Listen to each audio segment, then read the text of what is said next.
Hey Taylor, Hey Sabrina, how's it going?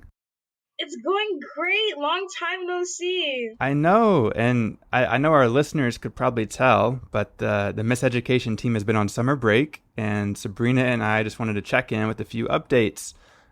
First, Sabrina, what's been the highlight of your summer so far? On my birthday, July 18th, 2018, I turned 18. I went skydiving with my dad and it was awesome. I recommend it to every single person out there. It was such a great experience. What about you, Taylor? What's been the highlight of your summer? Definitely have not jumped out of any planes this summer, nor will I ever. um, I would say my highlight was a few weeks ago. I went home for my 10-year high school reunion, which in 10 years, when you get to this point, it's a really scary thing to have happen in your life. But it was actually so much fun to just see everybody. And, folks have changed a little bit physically, and some of them have a lot of kids now and stuff. But for the most part, everybody was the same. And it was really good to just be there and catch up. So that was the highlight. But there's another highlight coming up. Tomorrow, I'm actually flying to Puerto Rico for vacation. And so I'm super excited for that. Yeah, listeners, if you guys don't already know, like Taylor is one of the most hardworking people out there. This vacation is a long time coming. Well, I don't know about that, but I'm definitely looking forward to it. So I know it's summer, but the team has been busy. We've been conducting interviews, being interviewed, doing research, and we couldn't be more excited about what's coming. But here's the thing. Doing a podcast requires money. Pretty soon, the Bell is going to be launching a summer fundraising drive to support another year of programming, not just for Miseducation, but also for our Teens Take Charge program. Listeners, Teens Take Charge is amazing. I've been a part of it for almost a year, and I've had the best time of my life. The team and I have gotten the chance to share testimony about educational inequity and work directly with DOE officials on addressing big challenges in the school system. And we were recently honored by the City Council with an official proclamation, with much thanks to Richie Torres. In front of you, and we want to recognize them for honoring the heritage around their support of education, not only in word, but in deed. So thank you. If you're in a position to give us a head start on our fundraising efforts, we promise to put your tax-deductible donation to good use. Simply go to bellvoices.com and click on Donate. So now to get you psyched for the second half of Season 2, here's a short preview of what you'll hear later this fall. There are a lot of different clubs at Beacon. There's stuff going on every single day after school.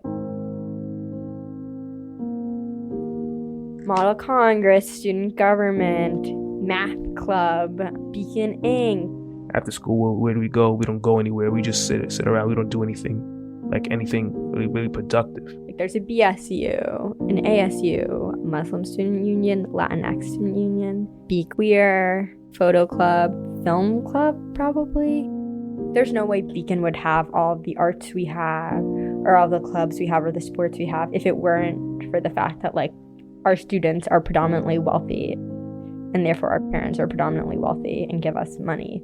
The PA budget is ridiculous. Their fundraising goal for this year is over $400,000. Parents don't really donate because of the situation that we're unfortunately in, and we don't really have a lot of funding. A party probably raised around a little over 100. They do sometimes they charge for basketball games, but that doesn't really generate a lot of money either. So it's you probably get $60 from a basketball game. So that's coming soon. In the meantime, we thought we'd give you a few recommendations to carry you through the rest of summer. First up, you have to check out the Educate podcast. It's a podcast from American Public Media. They explore stories about education, opportunity, and how people learn.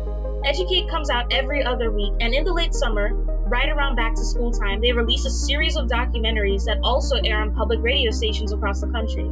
Every week, starting August 20th, they'll release a new documentary. One's about whether America's colleges are promoting social mobility. There's another one that continues a story they first aired 10 years ago about two first-generation college students who faced long odds getting degrees. Did they make it? Again, the podcast is called Educate. Subscribe on iTunes or wherever you get your podcasts. For any parents out there, you should definitely be listening to The Longest, Shortest Time. It's not on my list because I'm not a parent and babies kind of scare me, but it looks like a podcast for the coolest parents. They're planning an upcoming teen panel that's going to answer listener questions about parenting.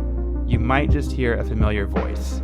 If you want to submit a question for that teen panel, go to longestshortesttime.com. One more recommendation. I just discovered it the other day. My friend Laura told me about it. Thanks, Laura. It's called In the Dark from American Public Media. Season 2 is set in Winona, Mississippi, my home state, and it's a reinvestigation of a quadruple murder that took place more than 20 years ago. Again, it's called In the Dark. I'm only on the second episode, but I'm definitely going to binge it on my flight to Puerto Rico. You just had to bring up Puerto Rico again, huh? Can you tell I'm just a little excited? Yeah, just a little. Yeah. Okay, Sabrina, any other recommendations? You know what? Yeah, another big recommendation I have for you all is to jump and jump high. Skydiving was exhilarating, and I hope that all of you get to experience it. But at the same time, you should jump high figuratively as well. Over the course of my high school years, there have been many times when I was, pretty much scared to put myself out there, whether it be in public speaking, self-advocating, or class participation. And, I realized that fear was getting me nowhere. So I jumped. And it's because of this that I've gotten involved with Teens Take Charge in the Bell. And, I've also obtained so many opportunities in the past 2 years. So whatever it is that you've been scared to do, what are you waiting for? Jump. That's really beautiful, Sabrina, and I think that's a good note to end on. Don't forget to follow us on Twitter, Facebook, and Instagram at MisEducationPod. And tell your friends about the show. We'll be back soon, everyone. Thanks for listening. So, Taylor, you packed yet? Not even close. I haven't started. Oh my gosh, that's crazy. Listeners, you heard it first. Taylor McGraw. Oh, Jesus. Yeah, Taylor, I had something, but it just slipped from me. Oh my gosh. Can we do that again? But okay. So is that it? Yeah? Okay, cool.